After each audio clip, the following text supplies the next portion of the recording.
নমস্কাৰ, মই শ্ৰী দিগন্ত ভৰালী। আজি আমি দ্বাদশ শ্ৰেণী অসমীয়া বিষয়ে এটি কবিতা প্ৰশ্নটো আলোচনা কৰিবলৈ লৈছোঁ। কবিতাৰ শিৰোনামা হৈছে কাঠমিস্ত্ৰী ঘৰ, কবি ধীৰেন্দ্ৰ চন্দ্ৰ দত্ত। আশা কৰিছোঁ সকলো ছাত্ৰ ছাত্ৰী ভালেই আছে।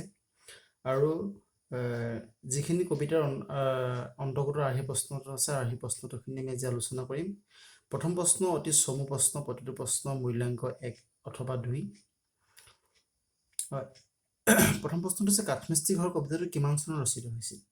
কাঠমিস্ত্ৰী ঘৰ কবিতাটো ৰচিত হৈছিলে 1939 চনত। কবি ধীৰেন্দ্ৰ চন্দ্ৰ দত্তৰ এখন কবিতা পুথিৰ নাম লিখা। কবি ধীৰেন্দ্ৰ চন্দ্ৰ দত্তৰ এখন কবিতা পুথিৰ নাম হৈছে অভিযান। আৰু আমি জানো যে ধীৰেন্দ্ৰ চন্দ্ৰ দত্ত এজন বিপ্লৱী কবি আছিল। তেওঁ শ্ৰমিক আৰু কৃষকৰ যি দুৰ্দশা, সেই দুৰ্দশা তেওঁ কবিতাৰ মাজেৰে প্ৰকাশ কৰিব বিচাৰিছিল।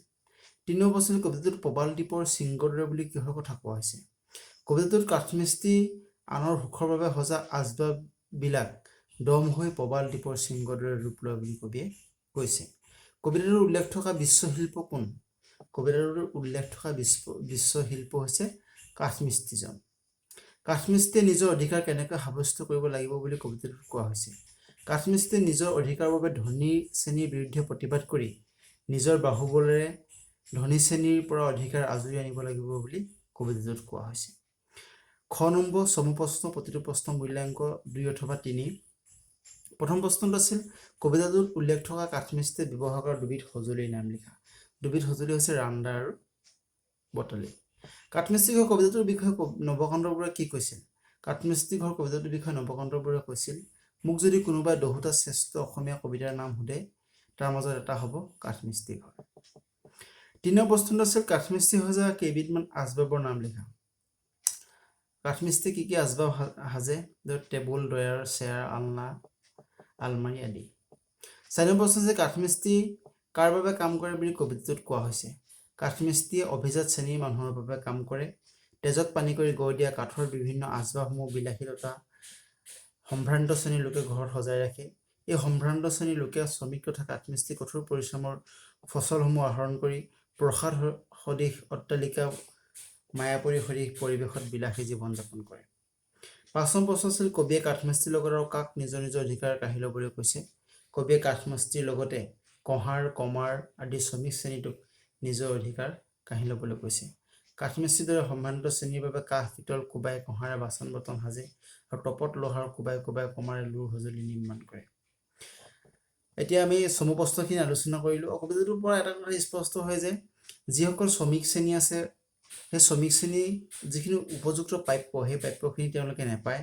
আৰু সেই প্ৰাপ্যখিনি কেনেকৈ আদায় কৰিব লাগিব? তেওঁলোকে বিদ্ৰোহ কৰিব লাগিব। বিদ্ৰোহ আৰু নিজৰ বাহুবলেৰে ধনী শ্ৰেণীৰ পৰা সেই অধিকাৰ আজৰি আনিব লাগিব বুলি কবিয়ে কবিতাটোত ক'ব বিচাৰিছে। আৰু দীঘল প্ৰশ্ন আছিল, প্ৰথম প্ৰশ্নটো আছিল কবি ধীৰেন্দ্ৰ চন্দ্ৰৰ জীৱন আৰু কৰ্মৰ পৰিচয় চমুকৈ দাঙি ধৰা। আৰু মই কবি ধীৰেন্দ্ৰ চন্দ্ৰ দত্তৰ মই আগত আলোচনা কৰিছোঁৱেই, বা মই এতিয়া কৈ দিছোঁ। ধীৰেন্দ্ৰ চন্দ্ৰ দত্তৰ জন্ম হৈছিল গোলাঘাটৰ কৰুণাটিং বাগিচাত 1910 চনত। তেওঁৰ পিতৃৰ নাম আছিল ডক্টৰ শৰৎ চন্দ্ৰ দত্তৰ, মাকৰ নাম আছিল নয়নতৰা। ধীৰেন্দ্ৰ চন্দ্ৰ দত্তৰ দেউতাকৰ ঘৰ আছিল বৰ্তমান বাংলাদেশৰ ঢাকাৰ ওচৰত বিক্ৰমপুৰত। তাৰ পৰা আহি তেওঁ গোলাঘাটত নিগাজিকৈ থাকিবলৈ লয়। ধীৰেন্দ্ৰ চন্দ্ৰ দত্তই সৰুতে দেউতাকক হেৰুৱায়। তেওঁ দেওগাঁ হাইস্কুলত পঢ়ি থাকোঁতেই আনুষ্ঠানিক শিক্ষা সাং কৰে আৰু ঘৰুৱাভাৱে পঢ়িবলৈ লয়। দেশ আৰু জাতিৰ প্ৰতি থকা সেৱাৰ মনোভাৱৰ বাবে এইগৰাকী কবিয়ে 1928 চনত সক্ৰিয়ভাৱে দেশৰ কামত জঁপিয়াই পৰে। সেই সময়ত ইংৰাজত অধীনত থকা ভাৰতবৰ্ষ স্বাধীন কৰাৰ বাবে চলি থকা আন্দোলনত যোগদান কৰি 2 বছৰ জেলতো থাকিব লগা হয়। 10 বছৰমান আন্দোলনৰ কামত লগাৰ পাছত তেওঁ সাম্যবাদীৰ প্ৰতি আকৃষ্ট হয়। জীৱনৰ সেই সময়লৈকে সাম্যবাদী আদৰ্শ অনুসৰি আপোচবিহীনভাৱে কৃষকতা বনোৱাৰ স্বাৰ্থকে কাম কৰি যায়। 1939 চনত তেওঁ কাব্য সংকলন অভিযান প্ৰকাশ পায়। আৰু দীঘল প্ৰশ্ন কেইবাটাও আছে, আমি পৰৱৰ্তী খণ্ডত আলোচনা কৰিম।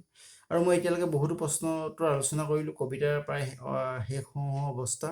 আৰু যিখিনি আমাৰ গদ্য আছে, গদ্যখিনি আমি আলোচনা কৰিম। সকলো ছাত্ৰ ছাত্ৰীয়ে ঘৰতে পঢ়া শুনা কৰিছে বুলি আশা ৰাখিছোঁ। আৰু যদি কিবা খোকোজা আছে, তেতিয়া মোলৈ ফোন কৰিব পাৰে। আৰু মোৰ ফোন নম্বৰটো সকলোৰ লগত আছে চাগে। আৰু আমি কাইলৈ পৰৱৰ্তী খণ্ডত আমি কাঠমিস্ত্ৰী ঘৰৰ যিখিনি দীঘল প্ৰশ্ন আছে, সেই দীঘল প্ৰশ্নখিনি আলোচনা কৰিম। আজিলৈ সামৰণি মাৰিছোঁ। ধন্যবাদ।